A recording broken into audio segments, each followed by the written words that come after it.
What's up, guys? We got a deck profile with Zach. He's going to be showing you the kings. Because he calls himself the king of games, so he's got to play the king deck. God of the Monarchs, actually, man. Monarchs, yeah. God of the Monarchs. Monarchs are kings, except for if there are any females in there, then they'd be queens. Definitely king right here. Love them. They're all queens. Yes, sir. All right. Sort of got tied. Get started. Sort of got tied for first. Had some really good matchups with this deck. I would say it's really strong for this format currently. Its strong suit really shows against stuff like Infernoble Knights and stuff like that, where it's just really extra deck reliant. I would say Eldlik matchups wouldn't be that good with it. Sadly, I didn't get to play test against Eldlik in this. I think that would have been better for me to face, but tournament-wise, it turned out great. All the matchups sort of worked out for me. As we get further, I'll just explain that as we go. That does sound like a really interesting matchup, Monarchs versus Richie Lich. Yeah. The Eldlik matchup would be kind of fun for that, and it'd be more of a challenge. But really, like, all Monarch lists are sort of cookie cutter. I do have a couple techs in here that I think are better for this format and that people don't run. I think people should run stuff like the triple Erebus. That's always a standard. This guy, ditch card. You can add any 2400 or more attack monster from your grave. Very good removal. Yes, very good. Also, turn one, get stuff out of your opponent's hand as well. Yeah, he's really your only turn one play against your opponent, other than setting cards. Being able to shuffle cards from your opponent's hand into deck. That's pretty awesome. I don't really know why they made that, but it's really awesome effect. I love it. Yes, and then Bay, I wish I had more of Aether. Really, like, I meant to play Caius. I just forgot to put her in before the event. But 2 actually was really a good number. I just want to play test around with 3, but 2 so far, like, you really don't have any more special summons that you want to do, and that just comes from, like, the main beat sticks of the deck, being stuff like Vanity's Fiend and stuff like that, because you're trying to go for, like, solid lockouts. That's all Monarchs is soft locks. You pull off your soft locks, you win. Just attain advantage, stick it with it, and beat over, you're fine. Speaking of the soft locks, double Vanity's Fiend, sorry for rarity. I wish I had more of the rare. I already know I'm going to get slammed in the comments for it. It does the same thing. Yeah, it does the same thing. He's talking to you, Andy. Yeah, I'm talking to you, Andy. Specifically you, Andy. Vanity's Fiend really was the MVP of the weekend. He just really does so much against other decks. Like, yeah, I understand that people can out him pretty easily with certain cards, but if you stick this on the board, I'm saying that, like, it's pretty rough for your opponent to even get around. Some people just immediately scoop to go to game 2. And luckily I was able to experience that, and I never sided it out, unlike Majesty's Fiend, which I did side out. He's not really that strong in this format because there's just so many things that can get around him. It's kind of funny. Plunder Patrol really beat Majesty's Fiend up. That's really just a locals matchup, but I'm pretty sure that other decks could find its outs to it. I just don't find myself wanting to summon him enough for me to actually, like, you know, test around with it. So he's probably going to be the first to remove from the deck when I go later on with the builds. So a lot of the cards there you put down in your opponent, the type of cards where your opponent just kind of looks up at you and just goes, yeah, so, like, my main strategy the whole weekend was either stick these on the board or stick the level 8s out and then get a domain on top. I mean, like, obviously that's always been the Monarch strategy, but that, like, that's your key. It's a good strategy. Yeah, it's pretty well made, and it's even more consistent to do now that Pantheism is at 3, which Pantheism is by far my favorite card, literally Pawn of Greed. I'll talk more about that later, but for now we're going to talk about Eidos and Ada. Eidos, he's probably my favorite one just because normal summon and then you get an extra tribute summon. That's really useful for when you get bricky hands.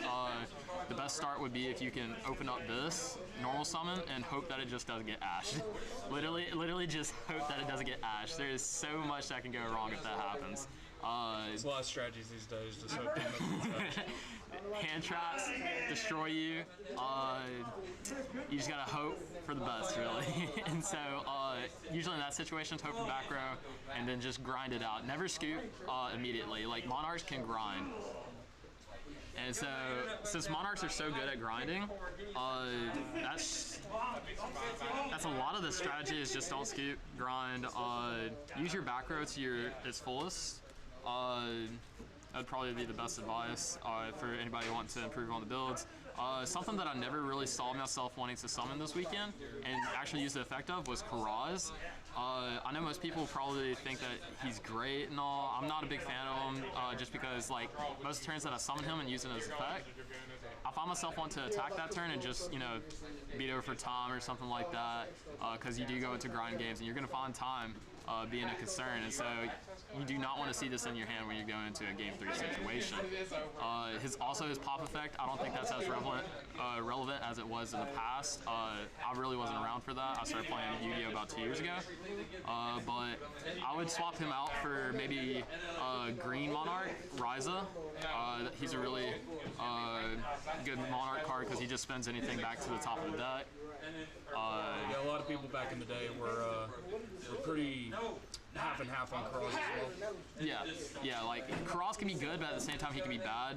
It just depends if you're really trying to get your spell and traps into the grave, because you can pop your own spell and traps and draw off that, but it just depends on the board state. I find myself in the situations that I go, it's just Karaz is not worth it in my deck. I drew these every hand, hated them every time. I had a lot of games where I would set Ash and then use Stormforth and use something on their field for like an Aether. Just do what you gotta do, man. Like, but I mean, Ash is Ash. You will always find something that will be ashable. That'd be the best way to put it. And that's the last of the monsters. I don't know how many monsters that is. I didn't think to count it. But the majority of the rest of the deck is just spells. Stuff like this broken card. I sleep with this on my pillow every night. Pantheism. A lot of Monarch players do. Yes. No, it's yes. back to 3. I just sit there repeating my head every night. I dream. Like, baby, you're back. Yeah, it's back. Pot of Greed. Yes, I love you. Pot of Greed and then some. Yeah, it does so much. And I mean, like, they ash it. That's cool. It's just people that didn't play against Monarchs that much, you know, if they ash it right there, because you just banish and then get what you want, really. It just depends on what you draw and open up in your hand. Because, I mean, if you run everything, all the spells as a 3 of, you get what you want. So broken. It is broken. I love it. And it's part of the degeneracy that I didn't get to play when I started about 2 years ago. When I actually started with Sky Strikers, so this is kind of like... Yeah, I was playing back when this was a big thing. That card's degeneracy to the nth degree, because of also because when the spells you're gonna get to, which lets you search it if you didn't get it. Yeah. And then if you did get it, you can just search that spell off of it.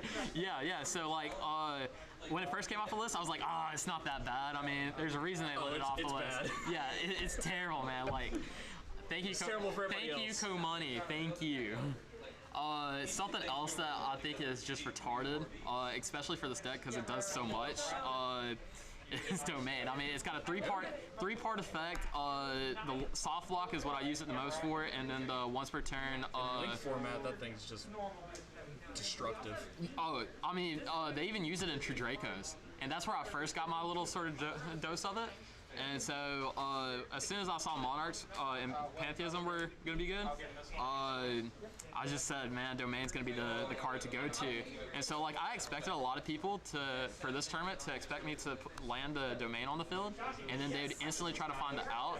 So, like, before I played the tournament, I tried testing around with Extra Deck Monarchs. Extra Deck Monarchs, they just struggle a little bit in attaining the advantage that they usually get out of Domain. So it's really just take your risk out of this and get you a Stormforce set, and then that's really all the advantage you need. And if you stick to Vanity's Fiend and this, it's game. Yep. Literally game. So small extender, 1-for-1, really good. Get your Ada. It's a one for a reason. Exactly. Rhoda equals Ada, really good. Foolish Burial. I've seen other people's run into this. This is where I kind of net deck. I still haven't found the reason for it other than dumping an Eidos or something like that and insert Erebus. Yeah, Eidos for Erebus. And so there's just several like applications that this could be good in. And so if anything, you just it's just you can A lot of Monarchs also have grave effects as well. They're really the part of the deck that's super good is that they're their own extenders as well.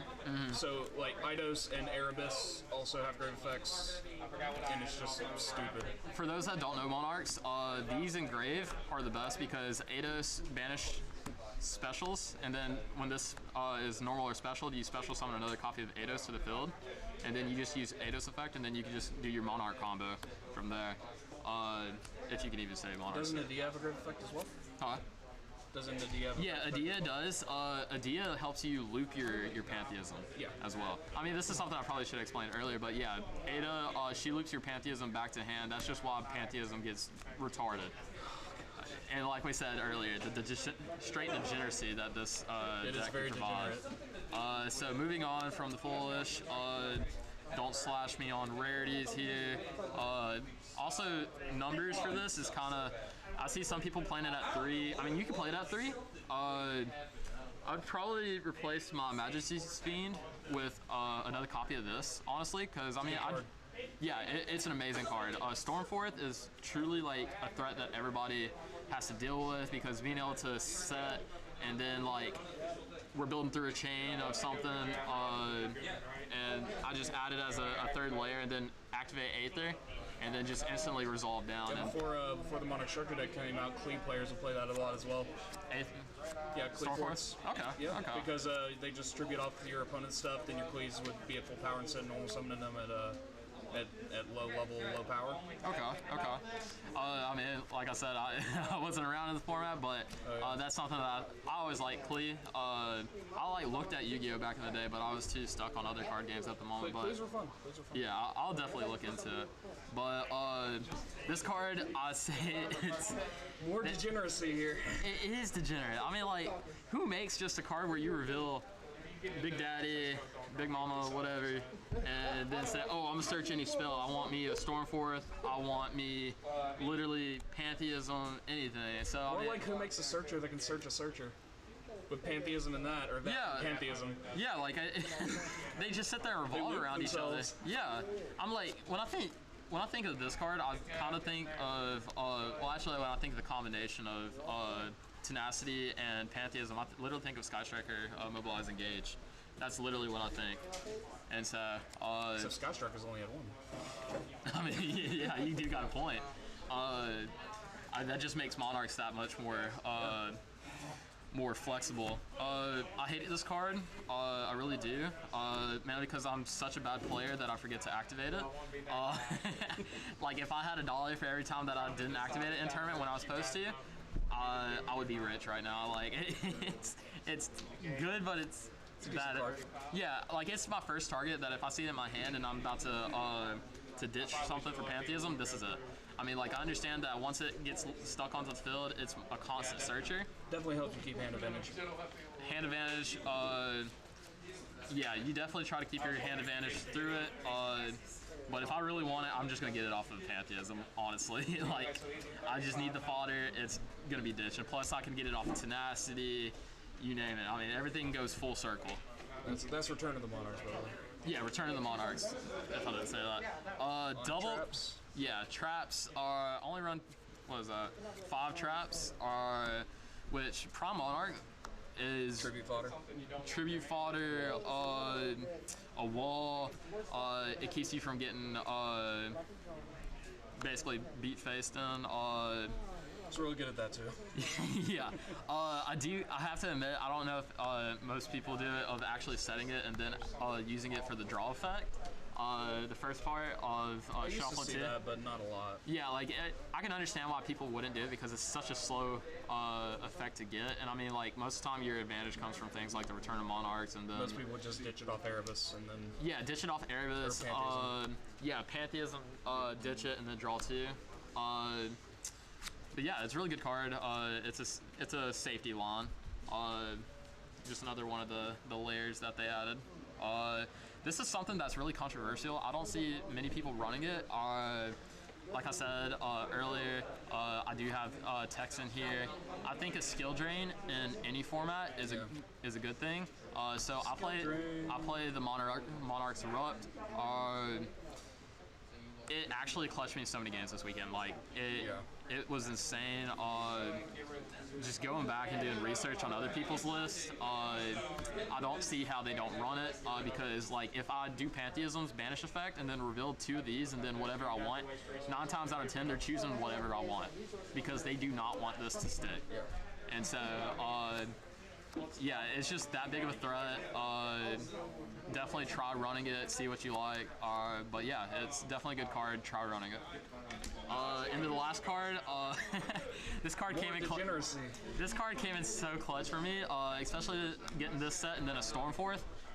Ether on legs. Yeah, so like I don't have to have the Aether. So like, well, with me having the only 2 copies of the Aether, this card came in clutch. Like you can really thin down with it, and it's just more back row to make your opponent feel like they're having to play through another Stormforth, even though Stormforth is a 1 per turn, but it's something else they have to target in your back row. So it brings attention away from your Vanity's Fiend and your Domain.